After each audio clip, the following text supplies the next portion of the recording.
सीतापुर गांव में रहती थी एक चुड़ैल, लेकिन इस बात से गांव के लोग अनजान थे।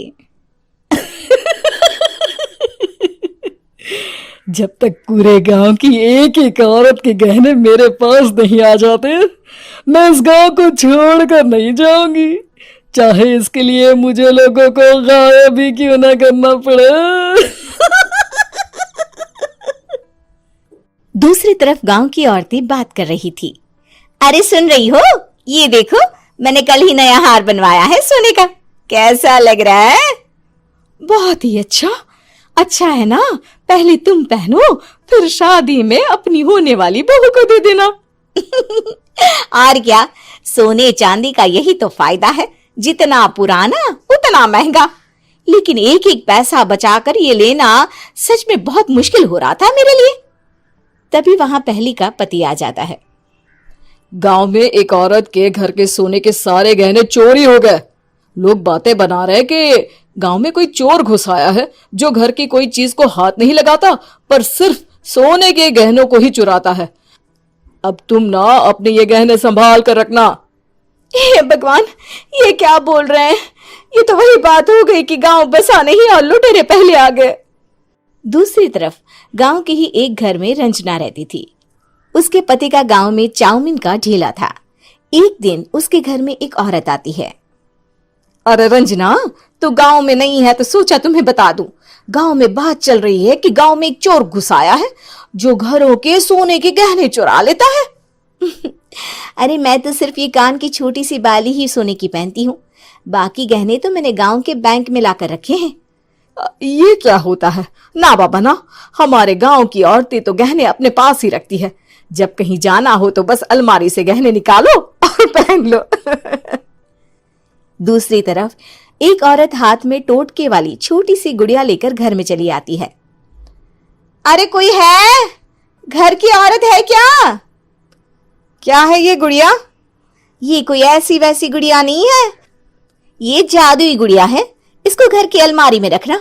अगर तुम्हारे घर पर किसी की बुरी नजर होगी तो रात भर में ये पतली सी गुड़िया मोटी हो जाएगी। मैं कल आकर ये गुड़िया ले जाऊंगी और तुम्हारे घर की सारी बुरी नजर छूट जाएगी, समझी? अरे वाह, ये तो बहुत कमाल की गुड़िया है, दे दो। कितने की है एक? अरे नहीं नहीं नहीं, ये फ्री की है।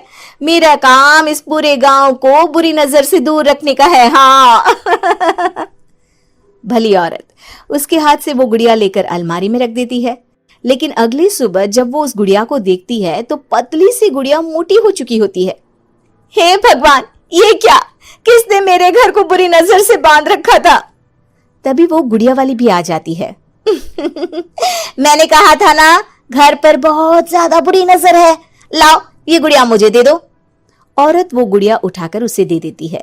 गुड़िया हाथ में आते ही वो औरत उसे लेकर सीधे गांव के बाहर की खाली हवेली में चली जाती है और साधारण औरत से चुड़ैल बन जाती है। अरे पगली, गांव वाली इस गुड़िया के पेट में तेरे घर के सारे गहने हैं। इतना बोलकर वो गुड़िया को फाड़ देती है और सारे गहने निकाल लेती है। वहीं दूसरी तरफ, हे भगवान, मेरे घर के सारे गहने चोरी हो गए। उस औरत के घर के आसपास लोगों का जमावड़ा हो जाता है और लोग बातें करने लगते हैं। लो जी, ये भी घर गया। पता नहीं कौन चोर है जो इतनी होशियारी से गहने चुरा लेता है। कुछ समझ में नहीं आ रहा कि कौन है। लोग तो घर से कहीं जाते भी नहीं है, न ताला लगे न घर खाली हो, फिर भी रातों रात गहने चोरी हो जाते हैं। अरे हम तो कहते हैं लोगों को बारी बारी चौकीदारी करनी चाहिए, चोर को तो पूरे गांव वाले मिलकर पकड़ ही लेंगे। लोग बारी बारी घरों की चौकीदारी भी करते हैं, लेकिन चोरी होने का सिलसिला रुकता ही नहीं। फिर एक दिन रंजना के पड़ोस से भी रोने की आवाज आती है। अरे आज ही घर की बुरी नजर उतरी और आज ही सारे गहने भी चोरी हो गए। कैसी बुरी नजर? क्या हुआ था? तभी वहां उस औरत का पति भी आ जाता है जिसके घर में गहनों की चोरी हुई थी। हाँ, मेरी बीवी ने भी किसी गुड़िया को घर में बुरी नजर उतारने के लिए रखा था, लेकिन अगले दिन गहने चोरी हो गए। अब रंजना को कुछ कुछ बात समझ में आ जाती है। वो गांव वालों से कहती है, देखिए अब आप लोग चिंता ना करें, जल्द ही चोर पकड़ा जाएगा। उस नजर उतारने वाली गुड़िया को आज मेरे घर कोई भेज देना। फिर क्या था, चुड़ैल को लोग रंजना के घर भेजते हैं।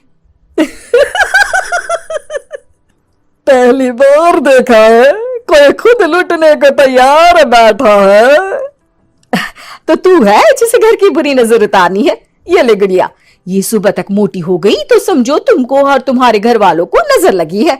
हाँ हाँ, मैंने काफी सुना है। तुम ये गुड़िया मेरे घर छोड़ देना। अरे क्यों नहीं, कल सुबह आऊंगी जब गुड़िया तुम्हारे घर की सारी बुरी नजर लेकर मोटी हो जाएगी, ठीक है? अब क्या था, रात को रंजना ने पूरी नजर गुड़िया पर रखी। वो अपने पति और गांव के कुछ लोगों को घर की खिड़की से घर के अंदर नजर रखने को कह देती है, और फिर जो नजारा सब देखते हैं वो हैरान करने वाला होता है। गुड़िया धीरे से अलमारी खोलकर बाहर आती है। अलमारी के सारे गहने लेकर घर में जहां जहां गहने होते हैं वो लेकर अपने मुंह से खा जाती है।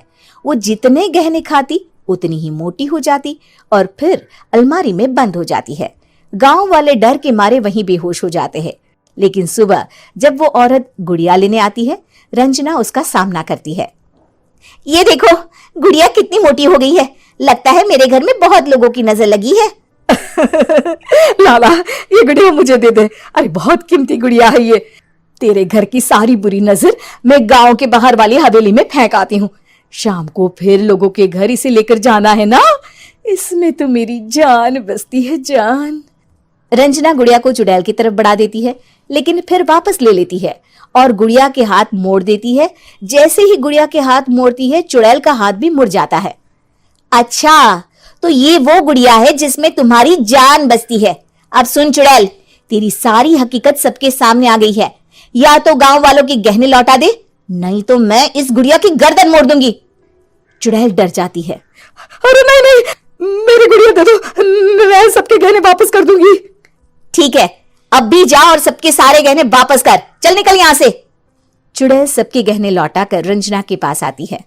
ला दे मेरी गुड़िया रंजना, इसके अंदर के गहने निकाल ले, लेकिन गुड़िया वापस दे दे। लेकिन रंजना जानती थी कि जैसे ही गुड़िया चुड़ैल को देगी उसकी शक्ति वापस आ जाएगी।